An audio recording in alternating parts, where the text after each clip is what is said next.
Friends, ರುಚಿ ಪಾಕಶಾಲೆ ಚಾನಲ್ಗೆ ತಮ್ಮೆಲ್ಲರಿಗೂ ಮತ್ತೊಮ್ಮೆ ಸ್ವಾಗತ. ಫ್ರೆಂಡ್ಸ್, ಊರಿಂದ ನನ್ನ ತಂಗಿ ಬಂದಿದ್ದಾಳೆ. ಹಾಯ್. ಸೊ ಇವಳ ಹೆಸರು ರೇಖಾ ಅಂತ. ತುಂಬ ಜನರಿಗೆ ಗೊತ್ತಿದೆ. ಸೊ ರುಚಿ ಪಾಕಶಾಲೆಯಲ್ಲಿ ಇವಳನ್ನ ಫಸ್ಟ್ ಟೈಮ್ ನೋಡ್ತಾ ಇದ್ದೀರಾ. ಸೊ ಅದಕ್ಕಾಗಿ ಪರಿಚಯ ಮಾಡಿಕೊಟ್ಟೆ. ಇವತ್ತು ನನ್ನ ತಂಗಿ ಒಂದು ಸ್ಪೆಷಲ್ ರೆಸಿಪಿನ ಮಾಡಿ ತೋರಿಸ್ಬೇಕು ಅಂದ್ಕೊಂಡಿದ್ದಾಳೆ. ಏನಪ್ಪ ಅಂದರೆ ಏನಿದ್ರ ಹೆಸರು? Chicken dry. ಸೊ ಈ ಚಿಕನ್ ಡ್ರೈಗೆ ಬಂದುಬಿಟ್ಟು ಏನು ಮಸಾಲೆ ಏನು ಬಳಸೋದಿಲ್ಲ. ಶುಂಠಿ ಬೆಳ್ಳುಳ್ಳಿ ಪೇಸ್ಟು ಮತ್ತು ಕಾಯಿ, ಚಕ್ಕೆ, ಲವಂಗ, ಸೊ ಇದೇನು ಬಳಸ್ದಲೆ ಸೊ ಒಂದು ಡ್ರೈ ಚಿಕನ್ ರೆಸಿಪಿನ ತೋರಿಸ್ತಾ ಇದ್ದಾಳೆ. ಸೊ ಈ ರೆಸಿಪಿ ತುಂಬ ಸಖತ್ತಾಗಿರುತ್ತೆ. ಎಕ್ಸ್ಪೆಷಲಿ ಬ್ಯಾಚುಲರ್ಸ್ಗೆ ಮತ್ತು ಬೇಗ ಅಡುಗೆ ಮಾಡಬೇಕು ಅನ್ನೋರಿಗೆ ಇದು ತುಂಬಾ ಸಖತ್ತಾಗಿರುತ್ತೆ. ಹಾಗೆ ಮಸಾಲೆ ಕಡಿಮೆ. ಮತ್ತು ಈಗ ನೀವು ಸಾರು ಅಥವಾ ರಸಮ್ ಏನಾದರೂ ಮಾಡಿರ್ತೀರ, ಅದಕ್ಕೆ ಸೈಡ್ ಡಿಶ್ ಏನಾದರೂ ಬೇಕಲ್ವಾ, ಅದಕ್ಕಂತೂ ಕಾಂಬಿನೇಷನ್ ಇದು ಸಖತ್ತಾಗಿರುತ್ತೆ. ತಡ ಮಾಡದೆ ಈ ರೆಸಿಪಿನ ಸ್ಟಾರ್ಟ್ ಮಾಡಿಬಿಡೋಣವಾ? ಸೊ ಬನ್ನಿ. ಸೊ ನೀವು ಈ ರೆಸಿಪಿ ನೋಡಿದ್ಮೇಲೆ ನಿಮ್ಗೆ ಹೇಗೆ ಅನ್ನಿಸ್ತು, ಒಂದು ಸ್ವಲ್ಪನಾದರೂ ಇಷ್ಟ ಆಗಿದ್ರೆ ಪ್ಲೀಸ್ ಲೈಕ್ ಮಾಡಿ, ಹಾಗೆ ಹೇಗಿತ್ತು ಅನ್ನೋದನ್ನು ಕಾಮೆಂಟ್ ಮಾಡಿ ತಿಳಿಸಿ. ಫಸ್ಟು ಒಂದು ಕಡಾಯಿನ ಬಿಸಿ ಮಾಡಿಕೊಂಡು ಅದಕ್ಕೆ ಒಂದು 2 ಟೇಬಲ್ ಸ್ಪೂನಷ್ಟು ಎಣ್ಣೆನ ಹಾಕಿ, ಎಣ್ಣೆ ಕಾದ್ಮೇಲೆ ಒಂದು ಮೀಡಿಯಮ್ ಸೈಜ್ ಈರುಳ್ಳಿನ ಈ ರೀತಿ ಉದ್ದುದ್ದಕ್ಕೆ ಕಟ್ ಮಾಡ್ಕೊಂಡ್ಬಿಟ್ಟು ಈರುಳ್ಳಿ ಚೆನ್ನಾಗಿ ಸಾಫ್ಟ್ ಆಗೋವರೆಗೂ ಇದನ್ನು ಬೇಯಿಸ್ಕೋಬೇಕು. ನೋಡಿ, ಇಷ್ಟು ಕೆಂಪಗಾಗದೆ ಸಾಕು, ಏಕೆಂದರೆ ಇನ್ನೂ ನಾವು ಚಿಕನ್ ಎಲ್ಲ ಬೇಯಿಸೋದ್ರಿಂದ ಈರುಳ್ಳಿ ಮತ್ತಷ್ಟು ಕೆಂಪಗಾಗತ್ತೆ. ಈಗ ತೊಳೆದಿಟ್ಕೊಂಡಿರುವಂತಹ ಚಿಕನನ್ನು ಹಾಕ್ಕೋಬೇಕು. ನಾನಿಲ್ಲಿ 1 kgಯಷ್ಟು ಚಿಕನನ್ನು ತೊಗೊಂಡಿದ್ದೀನಿ.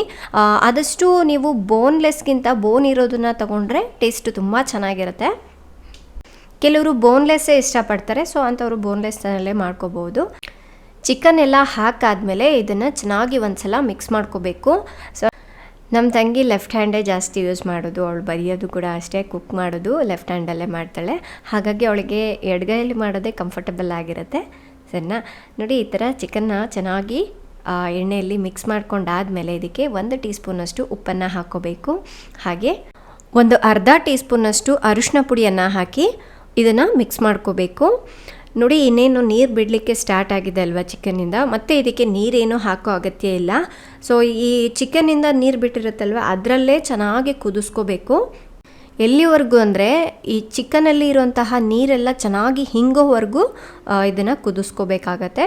ಮಧ್ಯ ಮಧ್ಯ ಈ ಥರ ಕೈ ಆಡಿಸ್ತಾ ಇರಬೇಕು. ನೋಡಿ, ಒಂದು 5 ಮಿನಿಟ್ಸ್ ಆಗದೆ ಮತ್ತೆ ಇದನ್ನು ಸ್ವಲ್ಪ ಮಿಕ್ಸ್ ಮಾಡಬೇಕು. ಎಲ್ಲಿವರೆಗೂ ಅಂದರೆ ಒಂದು 80% ಇದು ಚಿಕನ್ ಚೆನ್ನಾಗಿ ಬೆಂದಿರಬೇಕು. ಅಲ್ಲಿವರೆಗೂ ನಾವು ಈ ರೀತಿ ಕುದಿಸ್ಕೋಬೇಕು. ಅದಕ್ಕೇನಿಲ್ಲ ಅಂದರೂ ಒಂದು 15 ನಿಮಿಷ ಟೈಮ್ ಹಿಡಿಯುತ್ತೆ. ಚಿಕನ್ ಒಂದು 80% ಬೆಂದಿದೆ ಅಂತ ಅನ್ಸಿದ್ಮೇಲೆ ಚಿಕನ್ನ ತೆಗೆದುಬಿಟ್ಟು ಒಂದು ಪ್ಲೇಟ್ಗೆ ಹಾಕ್ಕೊಂಡು ತೆಗೆದಿಟ್ಕೊಳ್ಳಿ. ಸೊ ಈಗ ಇದೇ ಕಡಾಯಿನಲ್ಲಿ ಫಸ್ಟ್ ನೀರು ಮತ್ತು ಎಣ್ಣೆ ಇತ್ತಲ್ವ, ಆ ನೀರೆಲ್ಲ ಹೋಗಿಬಿಟ್ಟು ಎಣ್ಣೆ ಈ ರೀತಿ ಬಿಸಿ ಮಾಡ್ಕೊಂಡ್ಬಿಟ್ಟು ಇದಕ್ಕೆ ಒಂದು ಅರ್ಧ ಕಟ್ ಮಾಡಿರೋ ಈರುಳ್ಳಿನ ಹಾಕಿ ಅದನ್ನು ಸ್ವಲ್ಪ ಸಾಫ್ಟ್ ಆಗೋವರೆಗೂ ಬೇಯಿಸ್ಕೊಳ್ಳಿ. ಅದಾದಮೇಲೆ ಒಂದು 8ರಿಂದ 10 ಹಸಿಮೆಣಸಿನ್ಕಾಯಿನ ಈ ರೀತಿ ಉದ್ದುದ್ದಕ್ಕೆ ಸೀಳ್ಬಿಟ್ಟು ಹಾಕ್ಕೊಳ್ಳಿ. ಇದು ಸ್ವಲ್ಪ ಖಾರವಾಗಿದ್ದರೆ ಚೆನ್ನಾಗಿರುತ್ತೆ ಅಂತ ಹೇಳಿ ನಾನು ಖಾರದ ಮೆಣಸಿನ್ಕಾಯಿನ ಇಲ್ಲಿ ಯೂಸ್ ಮಾಡಿದ್ದೀನಿ.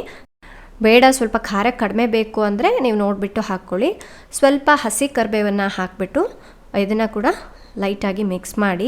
ನೋಡಿ, ಈರುಳ್ಳಿ ಈ ಥರ ಗೋಲ್ಡನ್ ಬ್ರೌನ್ ಕಲರ್ ಬಂದಿರಬೇಕು. ಆದಷ್ಟು ಸ್ಟವ್ನ ಮೀಡಿಯಮ್ ಫ್ಲೇಮ್ನಲ್ಲಿ ಇಟ್ಕೊಂಡು ಇದನ್ನು ಮಿಕ್ಸ್ ಮಾಡ್ಕೊಳ್ಳಿ. ಅದಾದಮೇಲೆ ನಾವು ಫಸ್ಟಿಗೆ ಚಿಕನ್ನ ಬೇಯಿಸಿಟ್ಕೊಂಡಿದ್ವಲ್ವ, ಅದನ್ನು ಆ್ಯಡ್ ಮಾಡ್ಕೋಬೇಕು. ತುಂಬ ಜನರು ಮಸಾಲೆ ಇಷ್ಟಪಡಲ್ಲ ನೋಡಿ, ಅಂಥವ್ರಿಗೆ ತುಂಬಾ ಇಷ್ಟ ಆಗುತ್ತೆ.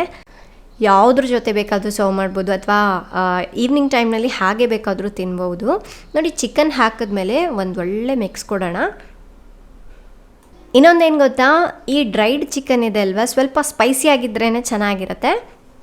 ಒಂದು ವೇಳೆ ನೀವು ಜಾಸ್ತಿ ಖಾರ ಇಷ್ಟಪಡ್ತಿರೋರು ಹಸಿಮೆಣಸಿನ್ಕಾಯಲ್ಲಿ ಮಾಡ್ಬೋದು, ಅಥವಾ ಖಾರದ ಪುಡಿಯಲ್ಲೂ ಕೂಡ ಮಾಡ್ಬೋದು.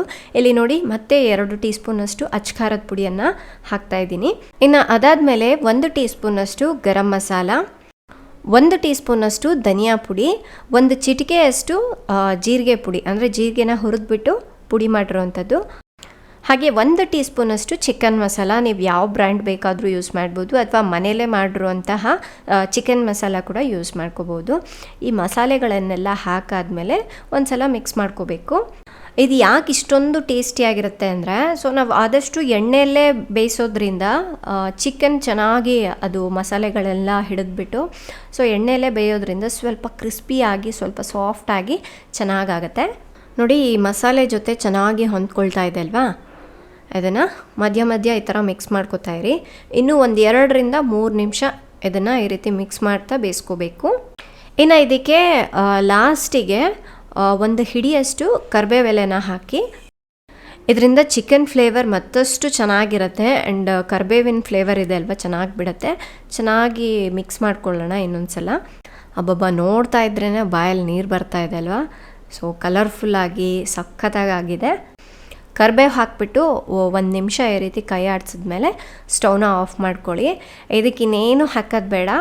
ಬೇಕು ಅಂದರೆ ಲಾಸ್ಟಿಗೆ ಸರ್ವ್ ಮಾಡೋ ಟೈಮ್ನಲ್ಲಿ ಸ್ವಲ್ಪ ಇದ್ರ ಮೇಲೆ ನಿಂಬೆ ರಸ ಹಾಕ್ಕೊಂಡ್ರೆ ಸಖತ್ತಾಗಿರುತ್ತೆ.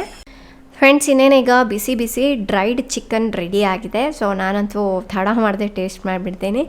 ನೀವು ನಿಮ್ಮ ಮನೆಯಲ್ಲಿ ಒಂದ್ಸಲ ಟ್ರೈ ಮಾಡಿ, ನೀವು ಯಾವುದ್ರ ಜೊತೆ ಸರ್ವ್ ಮಾಡಿದ್ರಿ, ನಿಮ್ಗೆ ಹೇಗೆ ಅನ್ನಿಸ್ತು ಈ ರೆಸಿಪಿ ಅನ್ನೋದನ್ನು ನನಗೆ ದಯವಿಟ್ಟು ಕಾಮೆಂಟ್ ಮಾಡಿ ತಿಳಿಸಿ. ಈ ಕಾಮೆಂಟ್ಸ್ನ ರೇಖಾ ಕೂಡ ನೋಡ್ತಾಳೆ, ಅವಳು ಸ್ವಲ್ಪ ಖುಷಿ ಪಡ್ತಾಳೆ. ಸೊ ಇವತ್ತಿನ ರೆಸಿಪಿ ಇಷ್ಟೇ ಫ್ರೆಂಡ್ಸ್. ತಮ್ಮೆಲ್ಲರಿಗೂ ಈ ಡ್ರೈಡ್ ಚಿಕನ್ ಅಥವಾ ಈ ಸಿಂಪಲ್ ಚಿಕನ್ ರೆಸಿಪಿ ಇಷ್ಟ ಆಗಿದ್ರೆ ಪ್ಲೀಸ್ ಒಂದು ಲೈಕ್ನ ಕೊಡಿ. ನಿಮ್ಮ ಫ್ರೆಂಡ್ಸ್ಗೆ, ಫ್ಯಾಮಿಲಿ ಮೆಂಬರ್ಸ್ಗೆ ಈ ರೆಸಿಪಿನ ತಪ್ಪದೇ ಶೇರ್ ಮಾಡಿ. ಸೊ ನಾಳೆ ಇನ್ನೊಂದು ಹೊಸ ರೆಸಿಪಿಯೊಂದಿಗೆ ಮತ್ತೆ ಸಿಗೋಣ. ಅಲ್ಲಿವರೆಗೂ ಟೇಕ್ ಕೇರ್, ಬಾಯ್.